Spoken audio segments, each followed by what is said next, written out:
Once a giant, always a giant. For me, it's only a giant. What's going on YouTube? Diggy546. Listen, this game was definitely one of the more frustrating games that I've seen on tape. From a defensive coordinator standpoint, I have no idea why this game was called the way that it was called. I could not tell you why. It's frustrating for me to see, and I'm going to get straight into it. But first, I want to give a quick word from our sponsor, BetQL. Want to get an advantage over your sportsbook? You need to download BetQL. Their best bets algorithm scans over 350,000 bets per year to give you a best bet recommendation for every game across all major sports with reason why you should place the bet. Their model covers everything from spreads to over-unders to player prop bets. Don't want to use the model? They've got you covered with sharp data so you can see who the pros are backing and line movement so you can jump on betting opportunities in real time. They've got team summaries highlighting previous success against the spread and over-under with breaking news on lineups and injury status. Obviously, that helps with fantasy. And you can track how your past bets have done and where you rank on leaderboards. Head to the App Store or Google Play Store now to download BetQL. You can also head to try.betql.co/Diggy to get started now. Enter code Diggy at checkout to get 25% of all of their subscriptions. All of this information can be found in the description, where you can also find their BetMGM offer that'll get you a free year of BetQL. If you live in an eligible state, you'll find free offers for your favorite sports books. I won't tell if you click that bell, but I will tell if you miss out on this opportunity with BetQL. BetQL's best bets algorithm actually went 13-2 on 5-star bets for Week 1 NFL games between Thursday and Sunday. Don't miss out on your chance to beat your sportsbook by using all the BetQL offers. Now, let's get straight into this. We saw on Sunday a mix of cover 2 zone, cover 2 man, cover 3. Sometimes they blitzed out of the cover 3. The times we blitzed out of the cover 3 didn't really work. Now, I can show you open guy after open guy after open guy pretty much all day. I can show you that all day. But this is man coverage right here. You'll see man coverage. And we matched up consistently in man coverage against this team very well. I have no idea why we went away from the man coverage. I have no idea why we consistently went back to the cover 2, which I'll show you in a couple of minutes. But let's start this off. This video might be a little bit longer than some because I really want to give you all a comprehensive point of view of what happened throughout this game. So you'll just see this receiver, I think this is Adam Humphries, come into motion, come across your screen, regular play action, jet sweep kind of, fake thing, and man coverage right here across the board. Bradbury at the top of your screen. He's got his man. I mean, if you look at everybody in man coverage right now, besides the receiver that ran that sweep, because you see Darnay Holmes running over to pick up on that, every single person is covered. No one is open. No one is open. The running back's open. That's about it. Then you get the tight end open underneath. So, I mean, why do we go away from this? Man coverage across the board. Nothing to break down here. Everybody is on their man. Every single person is covered. On this play, you see it again. Man coverage across the board. Everybody's covered. Jabril Peppers in the slide at the top of your screen, the top slide. He's got Logan Thomas wrapped up. You got Adoree Jackson on Diami Brown at the top of your screen. You got Terry McLaurin at the bottom of your screen. Now, you could argue that Darnay Holmes is getting beat down the seam, but at this point, the ball is already thrown. And where the quarterback is looking, everybody's pretty much covered. He's taking the chance with the one-on-one. If I were him, I would take the chance with the one-on-one on the tight end. But he takes a chance with the one-on-one for Diami Brown. Lockdown coverage. Adoree Jackson swats the ball away. Now, this is where I'm sure things will start to get frustrating. When you're playing a cover 2, the weakness of the cover 2 is always going to be right here, under the safeties, behind the linebackers, and deep down the middle of the field. Pretty much the middle of the field to deep down in the middle of the field. If you can get two deep routes, they kind of occupy safety to one side of the field and spread that middle of the field open, you'll pretty much have a place to attack. But here we have 1, 2, 3 guys all playing at the same depth. Now, you can say that the players need to play the cover 2 better, but my thing is, if your players are this awful playing cover 2 consistently, why do you continue to call this coverage? This is a play action. The entirety of the linebacking core steps up. Jabril Peppers passes a guy off to an imaginary player. You look right here, he's getting passed off to an imaginary player because there's nobody anywhere around this spot of the field.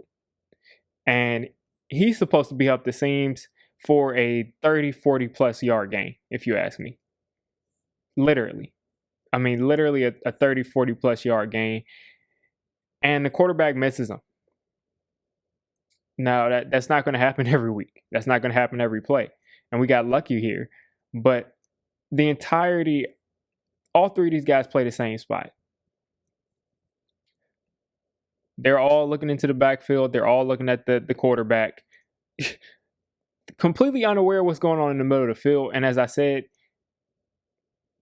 this Washington football team player is right in the middle of the field, and he should be hit for a touchdown. The quarterback completely misses him and ends up hitting someone else that's wide open in the same area of the field, because that's the weakness of the cover 2. And the linebackers and Jabril Peppers got absolutely no depth in that cover 2. These guys have to sink. Peppers has to sink.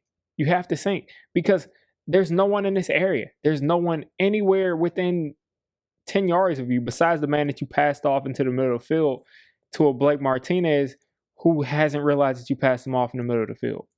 And again, this is supposed to be a 40, probably a 40 plus yard gain if he hits this guy in the middle of the field. So after a while, they just start running plays to attack this cover 2. This is kind of designed to disguise it as a cover 3, but you're just going to see him drop back. Of course, he's going to drop back. And they're running this route to confuse the safety right here. So he's going to run an out route. I might have the depth on that route a little bit wrong, but he's going to run out and he's going to run in. And that's exactly what you're looking for to beat a cover 2. Put pressure on that safety, make him have to make a decision. So let's watch them run these routes. They're going to run out and in. What you have is Tay Crowder collapsing down on that running back because he can't leave him completely alone. So this leaves this entire part of the field open.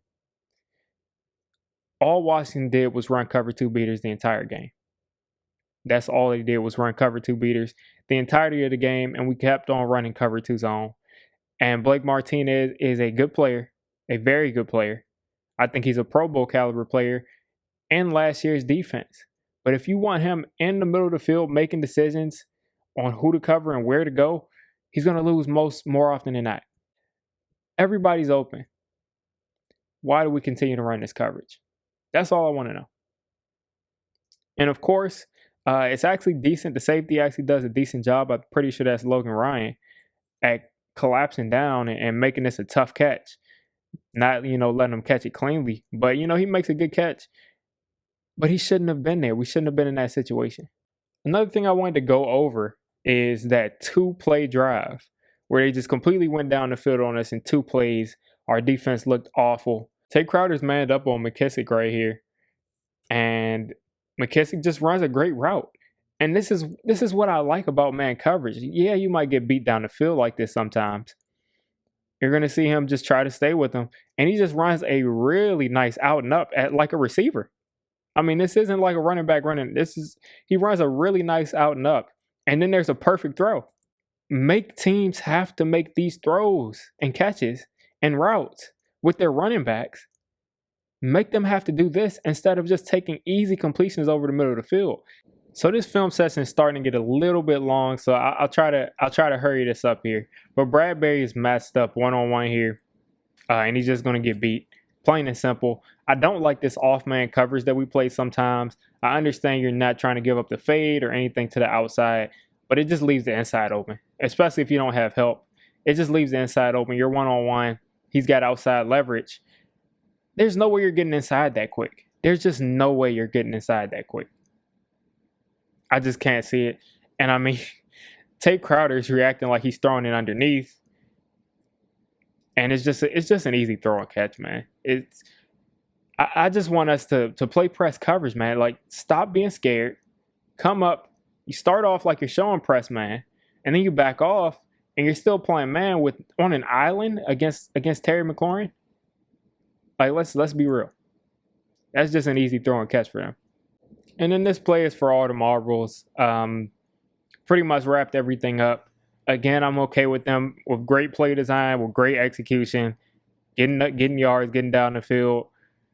I would just rather them have had to have worked for this the entire game instead of just, doing this in spots.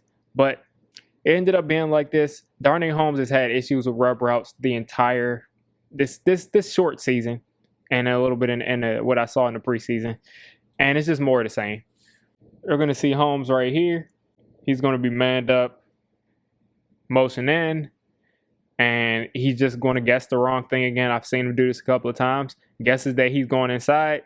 Hard to get around, Logan Thomas right here. It's going to be really hard to get around this big tight end, and you just leave the guy wide open. So this is a good play design. Darnay Holmes guessed wrong, and it gave them a first down. Once again, thank you to our sponsor, BetQL, the only app you will need to beat your sportsbook. Find the information along with the 25% off discount code in the description of this video. Also, check out the special BetMGM offer in the description in order to receive a free year of BetQL and other sportsbook sign-up offers and bonuses. My conclusion for how Patrick Graham played this defense on Sunday really wasn't fun to watch. We played a lot of cover two that continuously got beat. Again, I could show you cover two zones all day long. It would be a very long video. They continuously beat that cover two zone. Guys were open across the middle of the field. The linebackers, Jabril Peppers, McKinney deep, they looked lost all day in that zone. And I really hope they go away from it, because if we play that zone against Matt Ryan, it's toast. It doesn't matter if Matt Ryan can't push the ball anymore, because we're leaving those 10, 15-yard routes wide open because guys don't know where they're supposed to be. If you made it this deep into the video, come on, just hit the subscribe button. I make Giants content primarily, draft content secondarily, and during the season, I'm going to be doing a lot of reacting to pretty much most of the NFL games and everything NFL. So if you made it this deep, go ahead and join the D6 squad.